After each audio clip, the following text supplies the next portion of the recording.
on the show today, Tyrese Maxey drops 53 as the 54 as the Sixers beat the Bucks. Paul George is back. Joel Embiid still is not, and Kelly Oubre is out for 2 weeks, and then we'll check on him. The Rights to Ricky Sanchez podcast is presented by DraftKings Sportsbook. Sign up for DraftKings Sportsbook by using promo code RTRS. Brought to you by Kornblau Law, the official law firm of the Ricky. Anthony Degli Obizzi, the official financial planner of the Ricky. Text Ricky to 484-471-4873 to set up a consultation. LL Pavorsky Jewelers, where Rights to Ricky Sanchez listeners go and get engaged. And Surfside Iced Tea and Vodka, the official canned cocktail of the Ricky. You can reserve your spot on Fly the Process New Orleans, February 20th to 23rd. We always travel with fans of Philly because they do it the right way. The package has everything: hotel, flight, tickets, t-shirt, blah, blah, blah, blah, blah, blah, blah. It's going to be great. Go to rightstoRickySanchez.com/fly to reserve your spot. If you need a custom version of it, meaning you're not flying from Philly or you're already in New Orleans or something, send an email to joe@fansofphilly.com. Announced today, I'm super excited. Chuck Klosterman is my favorite author of all time, and he has a new book coming out called Football, and I am hosting an event with Chuck for the book January 21st at the Midtown Scholar Bookstore, which is a friend of the Ricky in Harrisburg. It is 7 o'clock at night on January 21st. You can get a ticket that doesn't have the book, and I think those are even free. And then there's the ticket that does have the book, and you can get Chuck to sign it, I think, at the event. Again, January 21st, Midtown Scholar Bookstore. We will put the link to tickets in the pod. Surfside Iced Tea and Vodka. Imagine enjoying tonight's game with a cool Surfside, and then it ends in regulation, and you know what that means? Time for another Surfside. Whatever your favorite one is, there's so many varieties. We don't even know what to do with them all. The green tea and vodka, lemonade and vodka, whatever the hell you want. They're all lightly sweet. They taste great. They have the best logo in the world. They only have 100 calories and 2 grams of sugar. No bubbles. Why would it have bubbles? Why would it have carbonation? It's iced tea. It's lemonade. It shouldn't. Get it wherever you get your canned cocktails. Or just go to drinksurfside.com if you can't find it. You got to be 21. Please enjoy it responsibly. Without any further ado, Amos and the chef. Larry, sweetie, the man is here.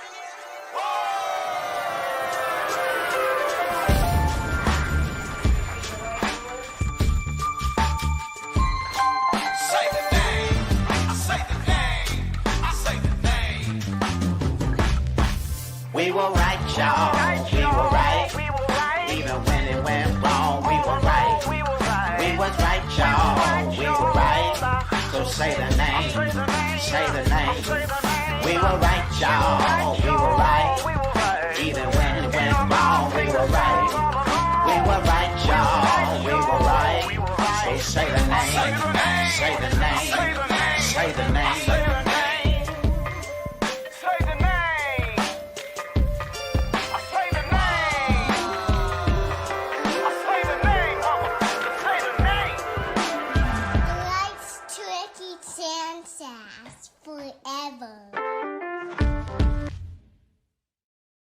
Welcome to the Rights to Ricky Sanchez podcast. I'm Spike Eskin, along with a guy who it's all over for. He can't remember anything. That is one Mike Levin. But I remember a Sixers win when I see it. Oh, come on, man. That was great.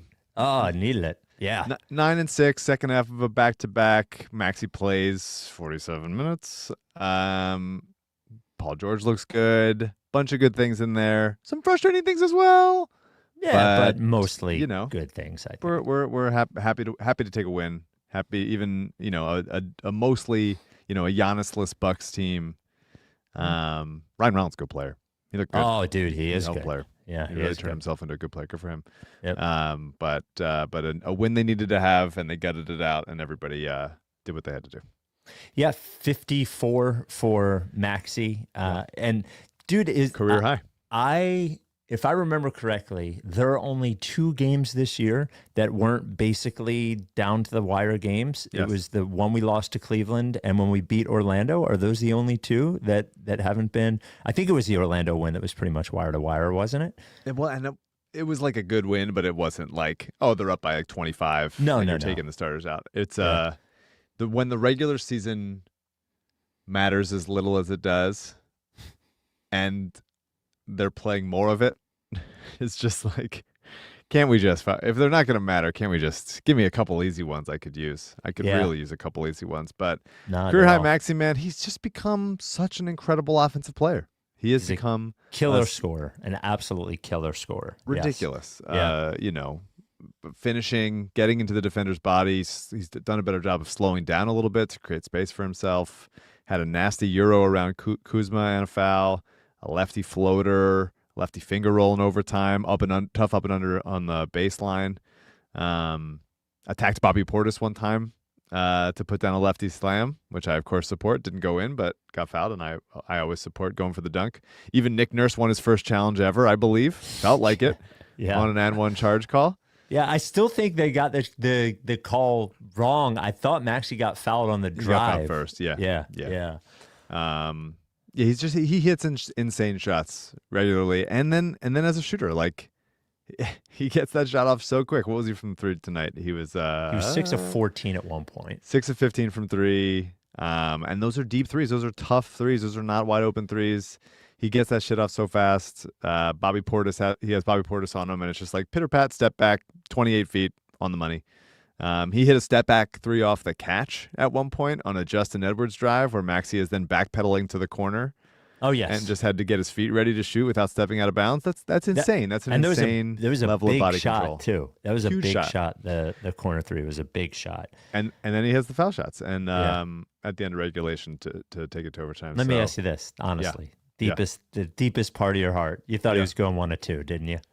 I closed my eyes. Okay.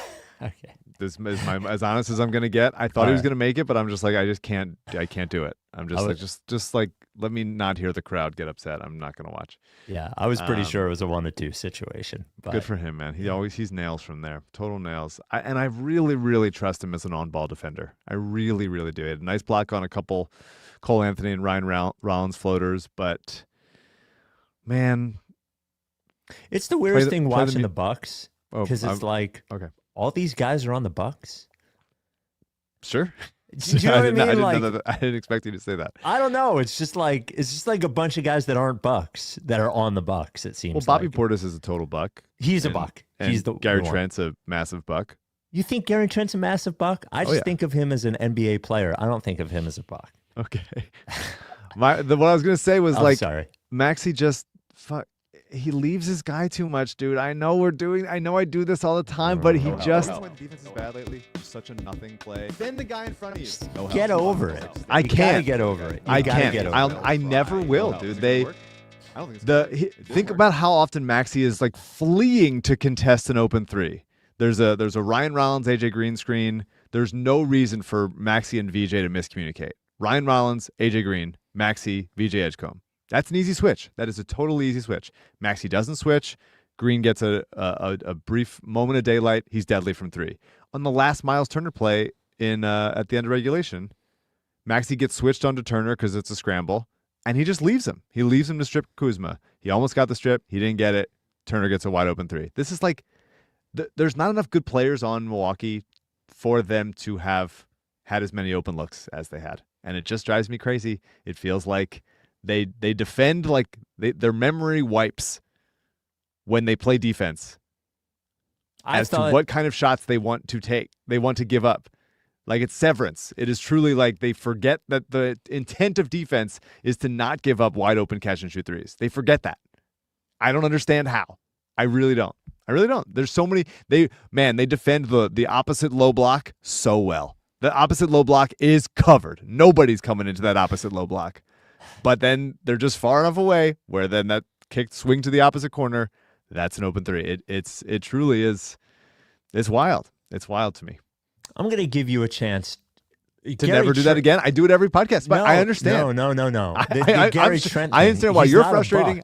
Oh, that's fine. Yeah. He's a Blazer or a Raptor. He's definitely not a Buck. Kuzma's not a Buck. I think of him as a Buck now. Miles Turner's not a Buck.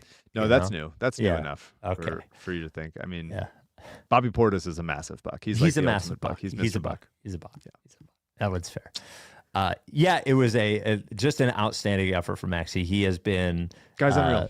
Has been just absolutely awesome all year long. And it's Nick Nurse doing the things that I'm upset about. And he's got to come on the podcast and answer for himself. It's enough already. What, for the help thing? For the help thing. Yeah, he's got to tell me. He's got to tell me to my face. He's got to tell me to my basically face. told you were wrong. Who did? Shane Battier. Well, that's individual defense.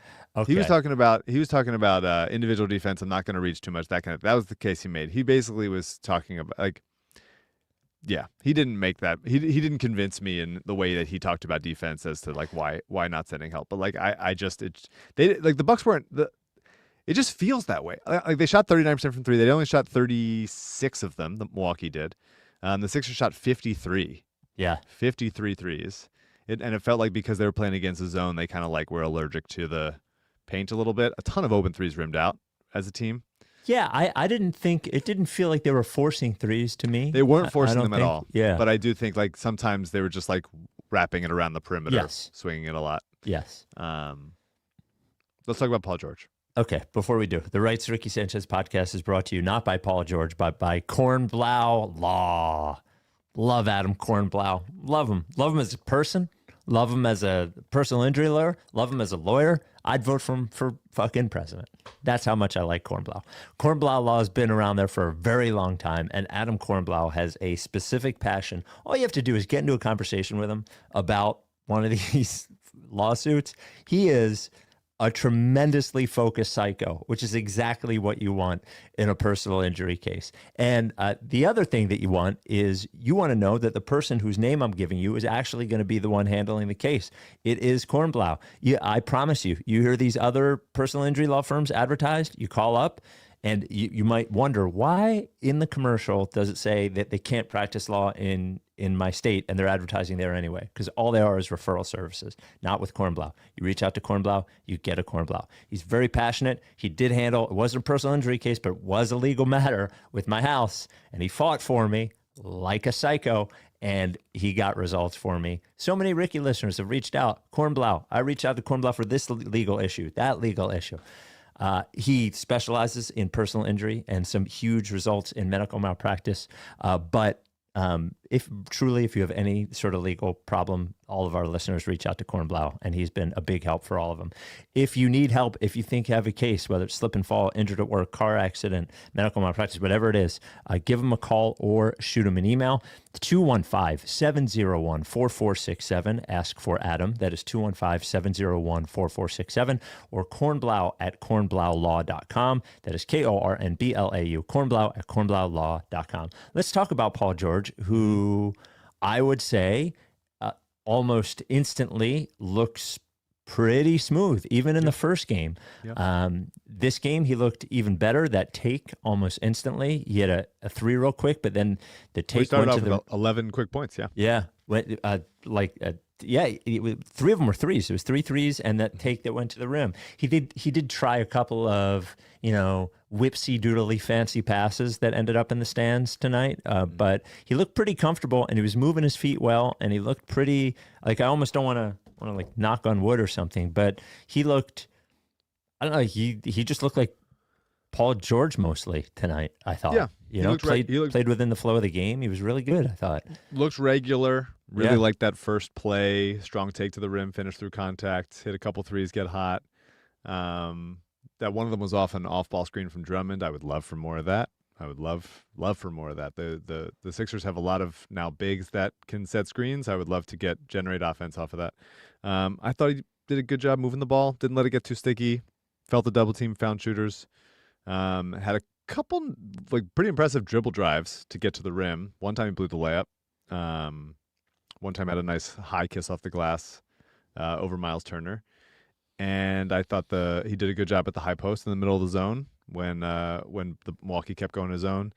And a classic Doc Rivers press the zone button. I did think it confused him a little bit or slowed him down some. And I thought his defense is just like incredibly competent. He's out there. Moved his feet really well. The defense looks better. Like that is, especially without Oubre, like they just need like very solid, competent wing play. And Paul George did it. I'm happy he's back. The people that don't want to see him, I understand. Get it. I get it. I understand, but I think if he will help the team win more games. He might be more frustrating, but he'll also help the team win more games. And I'm glad he's there. At 21 points on 12 shots. That's a good ass game. And here's the thing.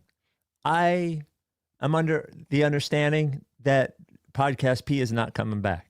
That Are is you my. really? Is this sourced? That is a. I am under the understanding that Podcast P is not coming back. You're under the understanding. I am of the understanding that Podcast P is not coming back. Wow. I'm not gonna. That is breaking news. Yeah. So the good news is like it was always sort of like when Paul George was being a little annoying as far as like when is he coming back or at his play, and then he would be talking on Podcast P. It would make the experience so much worse. Mm-hmm. But now that he's not going to be talking on Podcast P, it really just dulls the entire experience to where there's just this guy on the basketball team and he plays, 60% of the games. And I'm so fine with that. I'm so fine with that. Obviously, the contract is what it is. Nobody's thrilled with the contract. Nobody is begging them to pay him more money of that contract. But no, you saying it could dull the situation? I would love for the situation to be dull. Yes, I would love for Paul George to just be a guy, like a regular, classic, old 3-and-D guy that plays, 55 games. That'd be great. I'd be happy awesome. with that. I'd be very happy with that. He will help this team, and he has so far. Can we talk about the elephant in the room? CJ changed the logo. CJ changed the logo. I just want to talk about the elephant in the room, that CJ changed the logo. You're blaming CJ for it? Well, I mean, it was CJ's idea.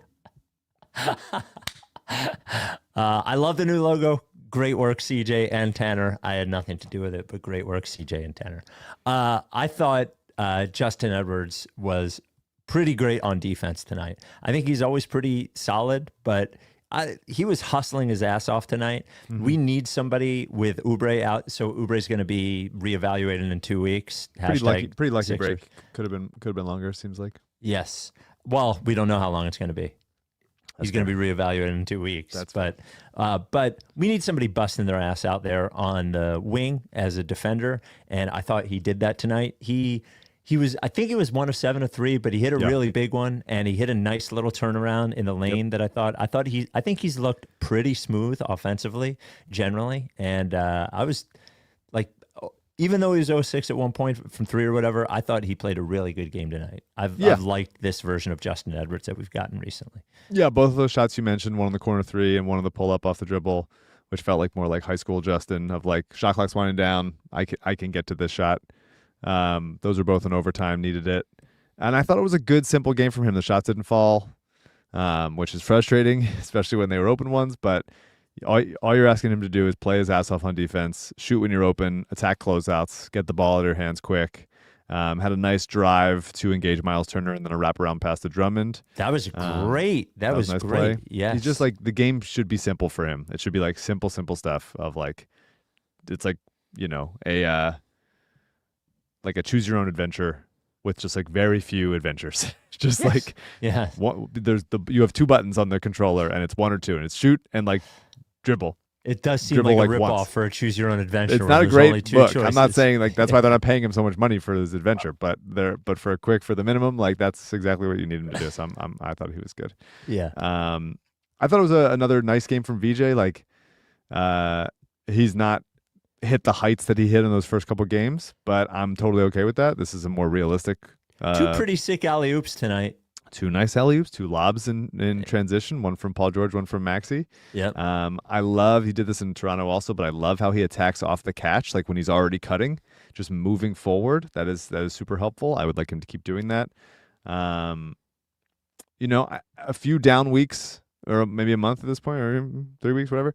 And the shooting is still so confident and balanced. He was 2 for 4 from deep, and he just like settles in, rises up. Does it take him a long time to get the shot off, or is it me? Absolutely, absolutely. And I think over the course of his career that will have to speed up. Okay. But at this point, I'm like very, very fine with him. Like, okay, I get into my rhythm. This is my rhythm. This is how I do it. Because they're so scared of the drive. They're so scared of how fast he is. And so he can settle in, and if they close out too hard, then he's by them. And I just love that he's like filling the lanes in transition. Like, there's nothing more frustrating to me than when like a mediocre, not VJ specifically, but a mediocre shooter flies out to 3 in transition instead of like going to the fucking rim. And he's been going to the rim, and I appreciate that. And he had 10 rebounds. Led the team in rebounding tonight. A couple of big offensive rebounds. Yeah. Also. Really big ones. 4. Finished with 4. we can pivot to Barlow and Jabari, but like this team has Milwaukee's a really bad rebounding team, and especially without Giannis. And just the issue last year and for years was, man, they just seem to not come up with those rebounds. They seem to not have guys that just like go and get the fucking rebound. And there's still times this year that happens, but like it went from a major weakness to not that anymore by guys with guys like VJ, with guys like Barlow and Dominick Barlow and Jabari Walker, and that's really nice. It's nice to see like activity on the glass. Well, there was a big Barlow tip off of Grimes free throw in overtime to keep the possession going. Like that's, you think about that Knicks series all the time and Josh Hart just like killing them, and it's nice to do it to other teams.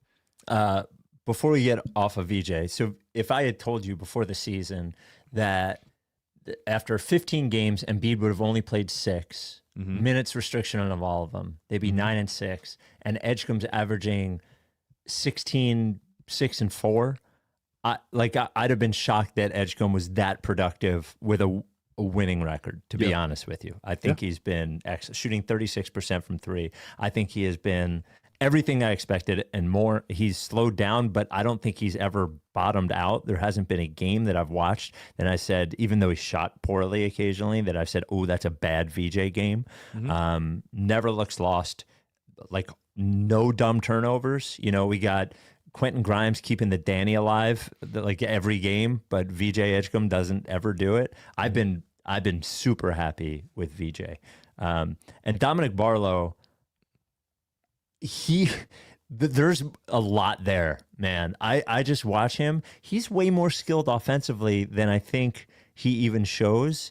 There were a couple of times in the last couple of games where he did things that even just driving toward the basket or like moves within the lane. Like he's a more skilled guy. I think he's out there just trying to rebound. I think you made the point once they told him this is how you're going to stick on the team, rebound. Yeah. But he's a pretty skilled guy. I think there's something there. Like I think they could have a real player in Barlow. Yeah, I totally agree. I mean, really fluid mover. Knows what he's good at, knows what he does. I like he gets rebounds and gets those passes out to shooters for offensive rebounds quickly. That's really important. And both of them are shooting it more confident. They only took one. I'm talking about the Toronto game, I guess, but both of them seem to be like seeking out the shot rather than being like, okay, I guess I'm open enough to take the shot. And it seems like over the last couple of weeks, they've been more willing to do that. Really helpful guys to get this kind of productivity as two-way guys for both of them. Barlow closed out the game as a 5.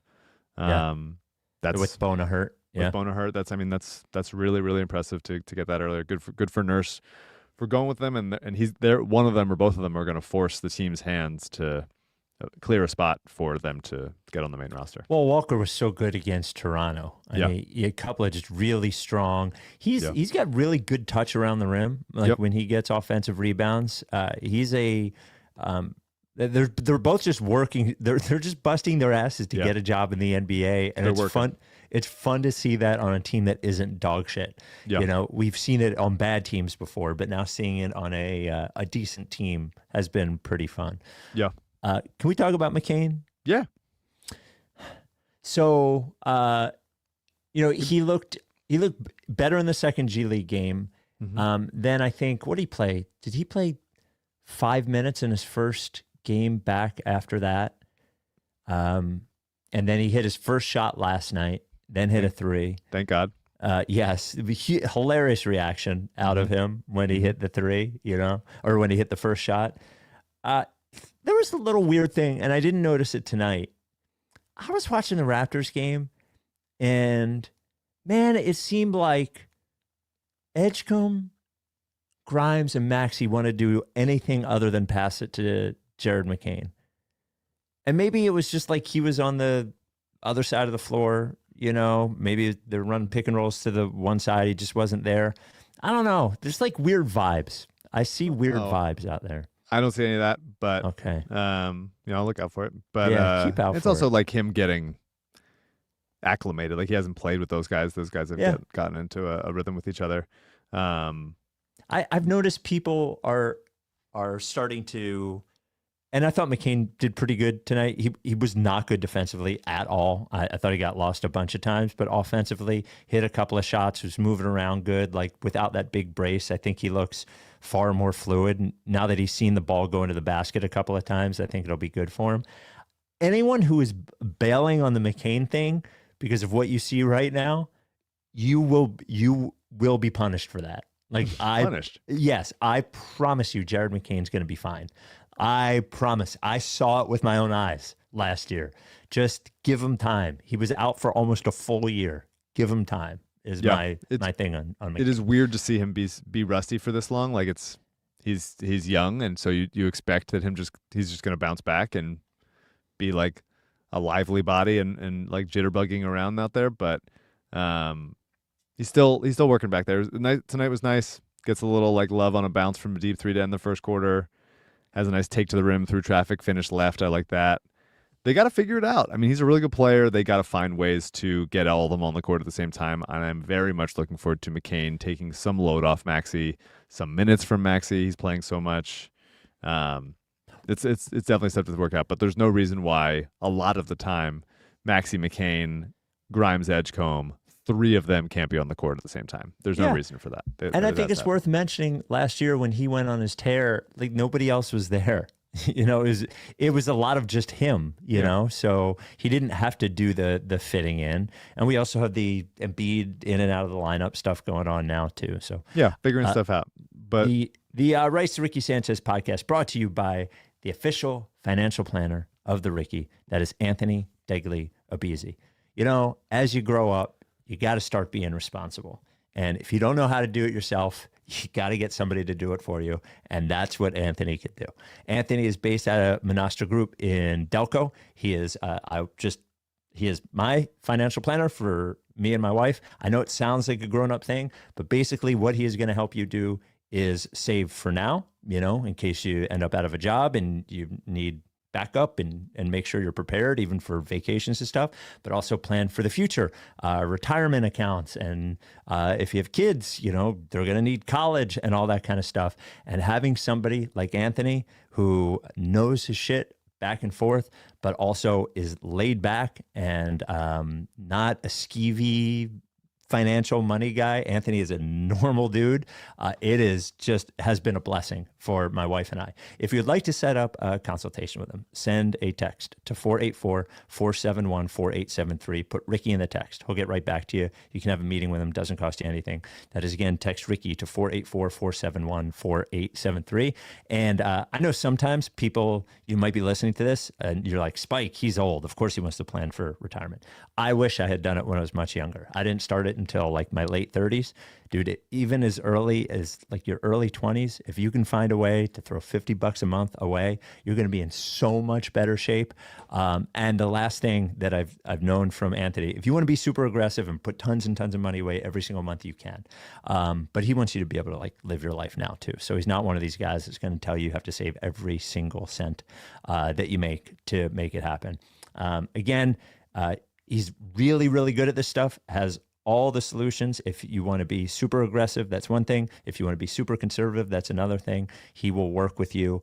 Text the word Ricky to 484-471-4873. Again, that is Ricky to 484-471-4873. Go talk to Anthony.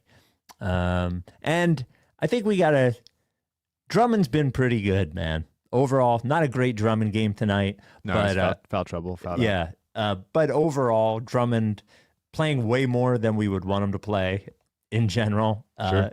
He has been pretty solid, man. I love the corner three. I'm going to reinforce that I want him shooting it every time it's open. Sure. But I'm not a Drummond guy.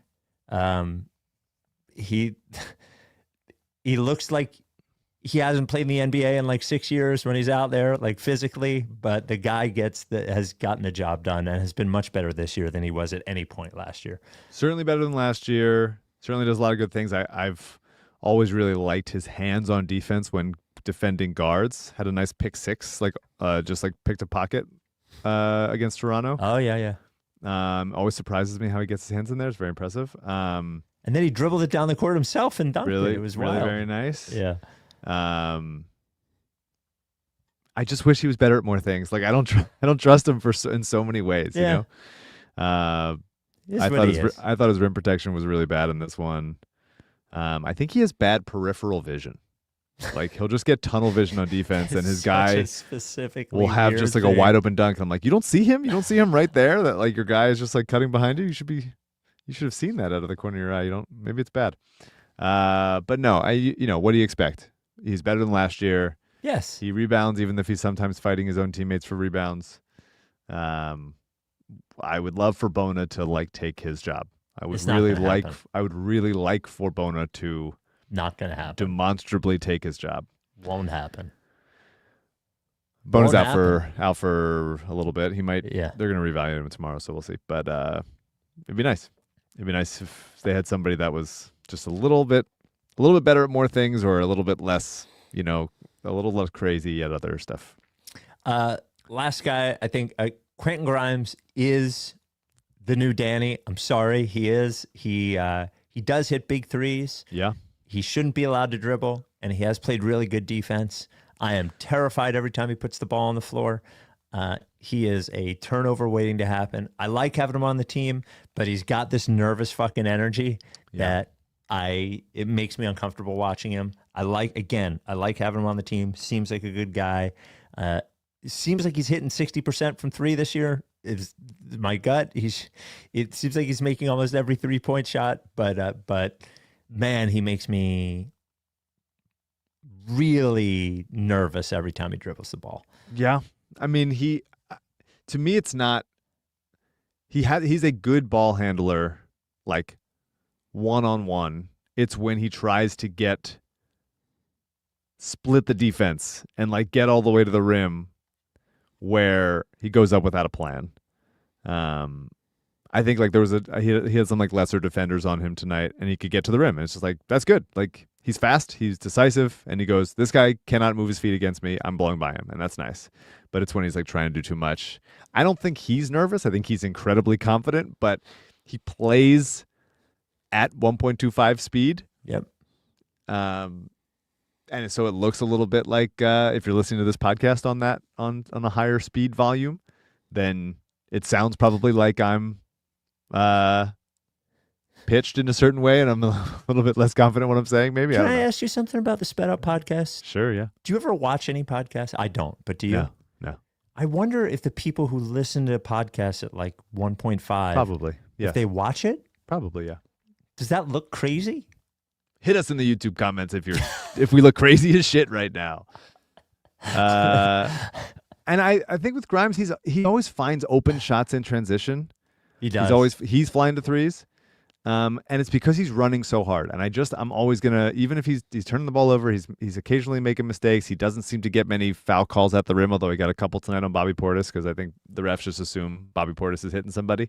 And usually he they're doesn't right. get foul calls at the rim because they would just assume it's his fault. 'Cause Usually, he's yeah. going too fast. Usually, yeah. But he I gotta respect the guy that's playing as hard as he is and running as hard as he is, and I do like that. I just want to say also, it's been after one really, really, really good game from Trendon Watford. It's been kind of rough. Oh yeah. Well, he he can't is do anything in the half court. He can't. He is the shooter that I trust the least right now. Yep. And tonight, when he couldn't get any of his push shots to go in from that like middle in that little like half distance, post up situation, then it really is hard to do. But he's a good passer, and I still love the chemistry with him and Maxey. And I believe like over time, like he gives them another element that they need as a like big body. He can cover a little bit. He can switch. He can move. The shot needs to be better, and it's not good enough. I wish it was better. Yeah, he's great when they're running. He stinks in the half court. He stinks in the half court because he can't shoot. They got a little 2-man game, him and Maxey. What's the 2-man game? He doesn't roll. He doesn't shoot. I mean, he sets. Well, he does. He rolls into that push shot, but he's obviously not like a lob threat or anything. But yeah, he's got to be able to hit those like pretty automatic. Yeah. So we should. So Joel Embiid still. We were originally going to do the pod on Wednesday night. Embiid and George were out, so we're like, okay, we'll do it on Thursday night. I just assumed Embiid would play tonight. Starting to get a little like, he was shooting the other day. He was shooting. I saw he was shooting. He was on the bench. He was very excited, especially for Paul George. Paul George, yeah. Was very pumped up for him. got Would like to see him Maxey's back. face when he broke 50. Like, Would like to see him back. Would like to Would- see him back. hard to argue with that. Yeah. Yeah. But he still seems to be in good spirits. The vibe seems still very high.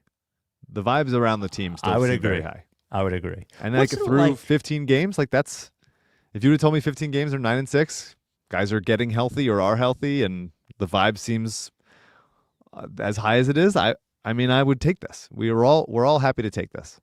Yeah. What's it like? How are you feeling watching this team that's pretty good? which is like I was thinking about that tonight. They're 8-6 going into tonight. Mm-hmm. I feel pretty happy when they win. Mm-hmm. I don't feel really ever that annoyed when they lose. Their point differential is like +2. They're like the 11th best team in the league. Mm-hmm. They could lose to anybody. They could beat anybody. What's That's it right. like just cheering for this fucking pretty good team? How does it feel for you? Well, people will say like, "Oh, that's the team that they had before the process," and you just sort of fell into the like Doug Collins, Andre, Drew Holiday, Thad, Evan Turner, all that stuff. The upside of this team is still like obviously way higher, and there's still more fun and young players that can ascend more than that team had. So I'm prematurely disregarding that call out. So there's the critics that are bringing up that I'm shooting you down right away. So don't even feel the need to make the comment. Obviously so many things have gone wrong over the last 10 years. Nobody's denying that, but it's pretty good. Yeah. I'm enjoying that. It's pretty good. Yeah. After last year, if last year didn't happen and this is the first 15 games after that like Knicks series, basically, It would be terrible. I think I don't know, but like I would be more frustrated for sure. Yeah. And right now it's just like I'm happy to be alive. Like I'm happy to be alive. The team is pretty good. They're having fun. Everybody looks good. Maxey's incredible, easy to root for. All the guys we just talked about. Like you look at their place in the East. Pistons are crushing right now, 11 in a row. Raptors. I love the way the Raptors are playing, man. They pass the ball like crazy. I'm really impressed by how they pass. I wish we could play a little bit more like that. And then everybody else getting together. So people still getting their feet under them. It's I'm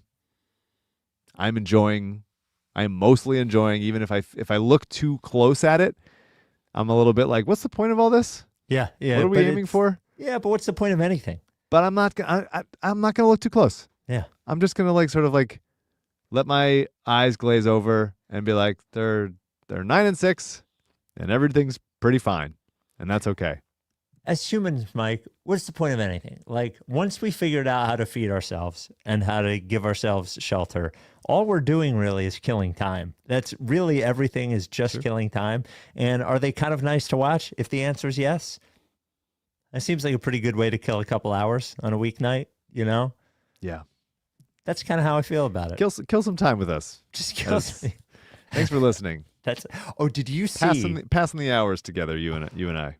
I have, think about this as a tease. Now, teases are bad in podcasts, I think, because most people are listening to when they're already recorded. But Mike, after this, I'm going to tell you how an old Sixers executive popped up as a potential fill-in for a very big job in pro sports. A former Sixers executive. The Rights to Ricky Sanchez podcast is brought to you by LL Pavorsky Jewelers. I was actually over there today to go see LL. And man, the place looks great as ever. There's now 2 Ricky logos up at LL Pavorsky Jewelers. Wow, the new logo? No, not the new logo. We got to get him a new one. CJ, please get on that. Please have Tanner send him the file. I want to be clear that CJ didn't design the logo. He directed the entire... I just want to say this to everybody. CJ's taken on a lot more as producer over the years. And it was CJ's like, I think we could use this. So I was making the joke before, but it was a great initiative from CJ. I liked it a lot. Tanner designed it, but it was under CJ's guidance. In any case, it was the old logo at LL Pavorsky Jewelers. That's okay, because it's got a bunch of new jewelry there. Come on. LL, the first sponsor of the Rights to Ricky Sanchez podcast. The really just And I think he might come to New Orleans on Fly the Process, which is pretty cool. Almost 500 Rights to Ricky Sanchez listeners have purchased engagement rings from LL. They're all very, very happy. They're happier than people who bought engagement rings elsewhere. That is a guaranteed fact. When you go to buy a ring from LL, here's what you're not going to get. You're not going to get pressured. You're not going to get overcharged. You're not going to get swindled. You're not going to get none of that. None of that. What are you going to get? You're going to get a great experience. You're going to get a great piece of jewelry from a great guy at a great price who's taking care of you. The stress thing, you're buying an engagement ring. That is a stressful thing. It's pretty expensive, right? You save up for it. It's a big purchase. You're going to propose, all that stuff. You got to make sure it's right. And LL is going to take the time with you to make sure it's right. That's why he does it all by appointment, so he can give you as much time as you need. Also, what he wants to do is talk to you first, make sure he has an idea what you're looking for, so he can have it all ready for you when you show up. The place is just, I've been in many jewelry stores. When I walk into LL Pavorsky Jewelers, I'm just totally fucking relaxed. Look at the most recent comment. What's the most recent? Or now second most recent. My brother-in-law got his engagement ring. No, the one above that. Oh, just became number 464 a few days ago. LL was awesome during the whole process and handsome. Can't recommend him enough. There you go. Double eagle guy. Come on. Reach out to LL if you want to buy an engagement ring by phone, 215-627-2252. By email, lee@llpavorsky.com. His store is right there at 707 Walnut. It did take me fucking 28 minutes to get from 707 Walnut to 23rd and Walnut because it's impossible to drive in the city. I'm just going to say that. But if you're just going to LL's, it'll be fine. He is a supporter of our charities, Mom and T's Community Fridge and Providence Animal Center, LL Pavorsky Jewelers. King of the chat. Is he? The chat. The chat's talking about LL. Oh, he really is the best. So I saw LL and Karen, his lovely wife. I'm telling you, they're aging in reverse. I've never seen anything like it. I've known them for at least how many years now? At least 10, 12 years, aging in reverse. They look amazing. It's unbelievable. All right, emails. Oh, and we mentioned Kelly Oubre out for at least 2 weeks. They're going to reevaluate there, has an LCL sprain. Embiid is day-to-day, so maybe he'll play on Sunday against the Heat. I don't know. And Paul George looks like he's back with minutes restrictions, but will not play back-to-backs. Jared McCain did play back-to-back there, so that's nice. I didn't think about that. That is nice. But all the people all the wings and front court people that are injured, and nobody is even whispering the name Janai Broom. No, isn't that? Now he is doing what he should. He went to the G League at like 26, 12, and 6. Did he? Okay. He did. Yeah. Yeah, he did rock the G League, so he seems like a good guy. He seems like a great guy. Yeah. But we're not. If we're picking for good guys, then they should have taken LL in the second round. Well, was he eligible? Yeah, I don't know. think so. Yeah. Emails. This comes from Brendan. Writes to Ricky Sanchez at gmail.com. What's up, Ricky team? I've never emailed in before, so first time email, long time listener. Basketball question. Is there an iteration of a deal for Jonathan Kuminga? Even though he signed with Golden State, there's still issues there, and the reports just keep coming out about his unhappiness and uncomfortability with the organization. While he hasn't quite reached his potential of what people thought he would become, he's still only 23 and would represent a shot on young talent at a position of need that matches the timeline of our young guys. Golden State seems to think he has too much value while simultaneously not valuing him, which makes it difficult. Golden State was in on PG at some point, so maybe there's a deal somewhere that matches both teams' timelines. I don't know the rules on a Grimes trade right now. Maybe it would be a sign and trade in the offseason. I do love what Grimes is doing right now. He feels like the odd man out in the Maxey, VJ McCain backcourt of the future. There's got to be something there in a PG and or Grimes for Kuminga type deal. You're not getting Kuminga for Grimes. Let me just throw that out there. Maybe when Golden State has a panic at the trade deadline for one last ride with Draymond, Steph, and Jimmy Butler. Your thoughts? I don't like Jonathan Kuminga at all. So, yeah, I haven't watched much Warriors this year. Tough to make the money work. Whether it's like Grimes, who has a no trade clause, by the way. Yes, he does. It'd be Grimes and stuff. Kuminga can't get traded till January 15th. And Kuminga can be traded for a while. You could talk yourself into a Kuminga for Paul George situation, but then you'd have to add a lot more salary on the Warriors side. And they're not just doing Kuminga for Paul George. There's just no way. Well, there's just not. It doesn't work money wise by a lot. So yeah, I could see it in theory if it's like, hey, the Warriors want to do one last ride with Steph. This Kuminga doesn't fit. The Sixers could use a bouncy 4 that's younger and on that timeline. But I don't think the money will work, and I'm also not a Kuminga guy, so I'm not going to fight for it. Yeah. Non-basketball question. What is your go-to wedding drink pattern? In my younger years, it was a nice Scotch cocktail hour, the best point of a wedding by far, glass of red at dinner, and bottles of light beer on the dance floor, less spill chances. In my older years, mixing those alcohols is a death wish, so I always find myself conflicted on most occasions. Insert Surfside ad chance here. He writes. Please let us know which ad you want the email to be read at. I'm also a one cocktail or one liquor a night kind of person. I am. Otherwise, it's going to be a hangover. During a wedding, I will usually drink some sort of cocktail over the course of the night, multiple that I will spill on myself as I'm dancing. Is usually how it goes. I am a one kind of drink. I like to have 2 drinks during the cocktail hour, which is the best part of any wedding, and then just have one more drink. And I hardly dance because I don't really like dancing. So I love to dance. Yeah, I'm out there. I'm out in the streets. I do not. Another trade idea. This comes from Nathan. Boy, it's just like we're having a good time for the first time in 2 years. Let's trade everybody. This comes from Nathan, writes RickySanchez@gmail.com. I'm sure this will make Spike upset, but I feel it's necessary. We all love Oubre, but I feel as though we have enough passable forwards that he would be a good option to trade. He is suggesting we trade Kelly Oubre for Najee Marshall. And it might take a couple of second-round picks to make it happen. I do not have an opinion on this. Do you have an opinion? I mean, Najee Marshall's a really good player. I like Najee Marshall. Why are the Mavericks trading for Kelly Oubre? Are they doing it for the picks, I guess? I guess Najee has another year on his contract, but that's a good player. I don't really understand kind of a this for that type of situation. Yeah, it just seems they found a player that they wanted in Najee Marshall and just found a matching salary, but it doesn't make any sense as to why the Mavericks would do it, right? Yeah. The thing to watch with Oubre is like, do they trade him to get under the tax? How good do the Sixers have to be where you start looking at Oubre and Drummond, who are their biggest expiring contracts at $8 million, $8+ and $5 million for Drummond, where they start to think we can duck the tax if we trade one or both, or trade these for something that's smaller, that kind of thing. How good do they have to be? I wonder what that logic looks like internally. It's November.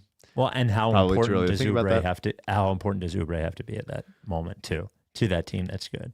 If they're 2 or 3 games over 500 in February. No, he's gone. You think he's gone? 2 or 3 games over 500? Yeah. No, which means they're 500 from this point on? Mm-hmm. No. Nope. That is a duck the tax season. If they're 2 or 3 games over 500 and Paul George is healthy, Embiid is still plays, half the games, and is in a position now. He's not out for any long stretch of time. That is a duck the tax season, my friend. Wow. Yeah. I think that would be very. Well, we'll riot, Daryl. That would be very shitty. Yeah. A very useful Kelly Oubre just given away, for money reasons, when Josh Harris is, all over the news for other reasons. Don't be in the news for fucking ducking the tax, Josh. If they're good, if we're bad, then that is what it is. But don't fucking come on, man. Can't do it. I need him to not do it. Well, not with Oubre. Do it with somebody else. Duck the tax with somebody else. It'd be Drummond. Yes, duck the tax with Drummond. It's fine with me. And speaking of which, I think you're going to have a real opinion on this, which is why I saved this for now. And this is what I have a really good jigsaw, but I'm going to save that for a Saturday pod. This came from Mark, writes RickySanchez@gmail.com. Basketball question. I've been watching more Andre Drummond recently for obvious reasons, and I noticed he seems to be firmly on team block/goaltend any shots from the opposing team after the whistle. I can't say this for sure, but I've noticed most other Sixers, notably Joel Embiid, have never made an effort to block post-whistle shots. A few questions. 1, why do you think NBA players block/goaltend after whistles? 2, are you able to say if the Sixers have been particularly focused on blocking these shots? I can't seem to remember. 3, most importantly, do you care whether or not the Sixers do this? I don't care. I'm happy that Joel does not and never has, because you got to save that energy. If Joel gets hurt blocking a shot after a whistle, then that would feel bad.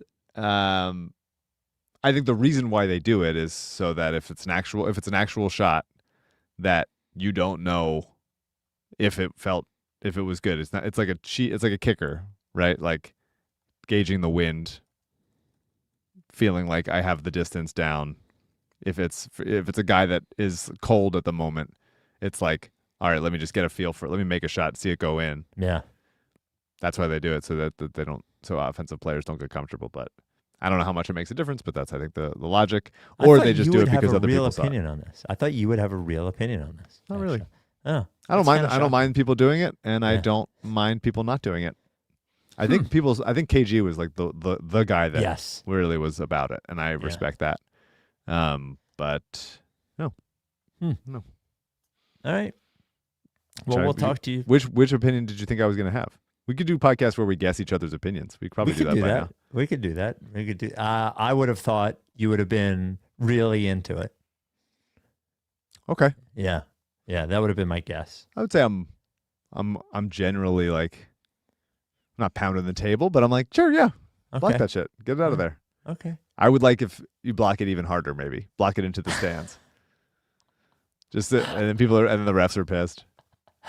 Like Norvell pellet into the stands. Get it fully into the stand and then taunt.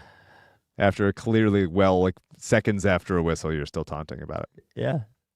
All right. Sixers win 9-6. Not bad. Next game is Sunday against the Miami Heat, right before Eagles Cowboys. That would be a nice win to get. I would like that win. If they beat Miami's been probably better than expected considering their injuries. If they beat Miami, who is always annoying to me, I might start to feel better. I would like Joel to be there. Couple games off, get Maxey some rest. He's playing 1,000 minutes a night.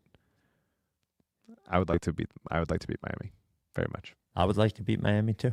That would be nice. But aren't we just calm about everything? Aren't we calm and well adjusted this season? All we needed was one very bad year to feel like pretty good. It gave us some perspective. It's like it could be we're like, oh, this is the worst. They're good and they don't get past the second round. They're like, oh, you think this is the worst? Yeah. Let me show you the worst, dickhead. Now we know what the worst is, so we have some perspective. Yeah. Well, all right then. We'll talk to you Saturday. Are you done with TTP? Yeah. You? No. Lickface.